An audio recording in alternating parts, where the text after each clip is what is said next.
Alright, so I want to showcase a couple of the new drivetrain components I've cooked up for this vehicular construction and vehicular combat game I'm working on.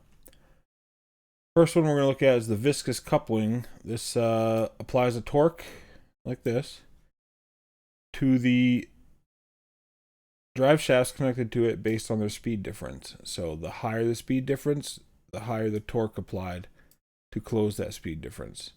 And it's tunable by viscosity. So viscosity of 0 is basically two freewheeling shafts, they'll have no influence on each other. And a very high viscosity is almost like a rigid connection. Now the other one, the differential, this is a little bit different.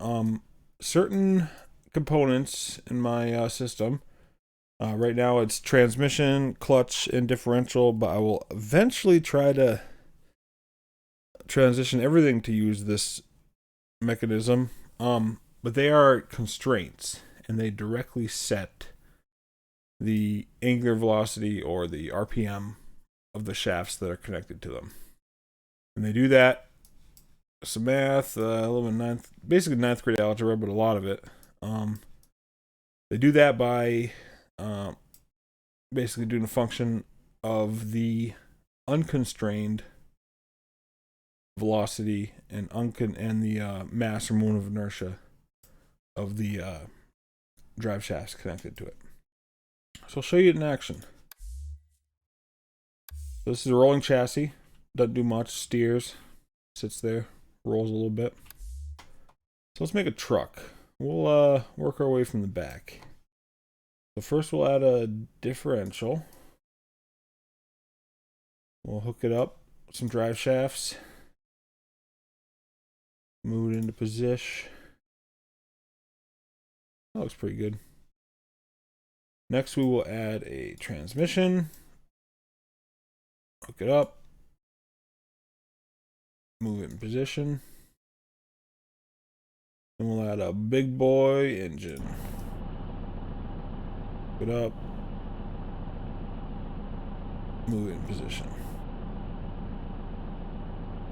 I happen to know that this trans wants a gear ratio of around 6 for this heavy of a vehicle and this motor.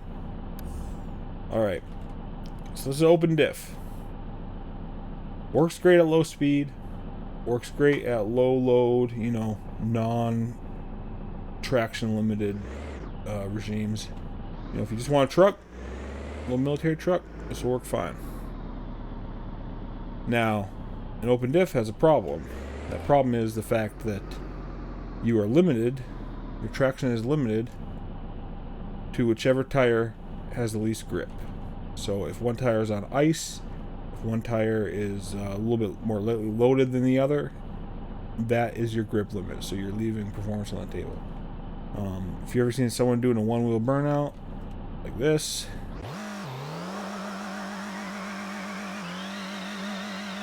that's open diff.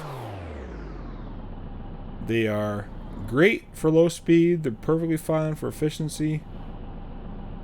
Assuming you're not going to slip a tire, they're great. But as soon as you hit power levels where tire slip can be an issue, they are trash.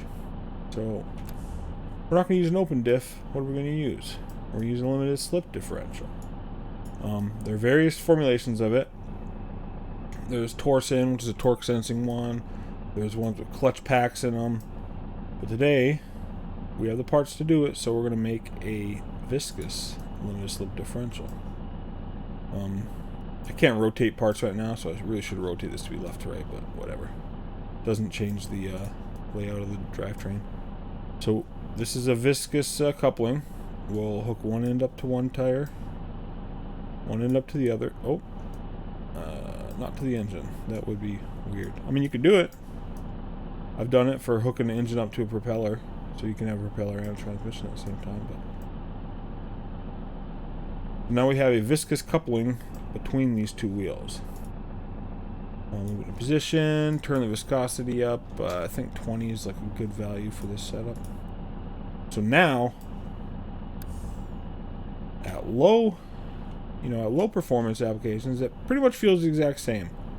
There's not a lot of speed difference between the wheels in the rear, so there's not a lot of torque transfer. There's a little bit, but not much. Now, when you really want to give her the beans, like so, then it's evident the difference.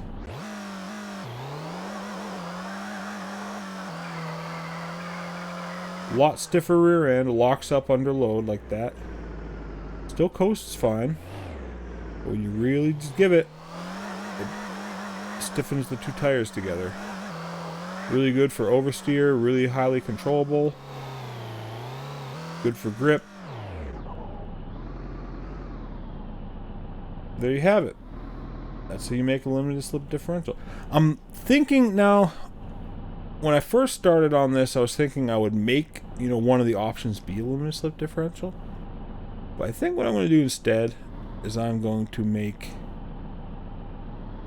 all the constituent parts available and let the players manufacture what they want. So you want to make a LSD, you can do it like that. Now, you can put a clutch in between them and have a clutch limited slip. You can do all sorts of stuff. I think I'm going to do it that way. That keeps the math a lot simpler. Now, you'd have more parts on a vehicle, but each one would individually be simpler. I think that'd be the way to go.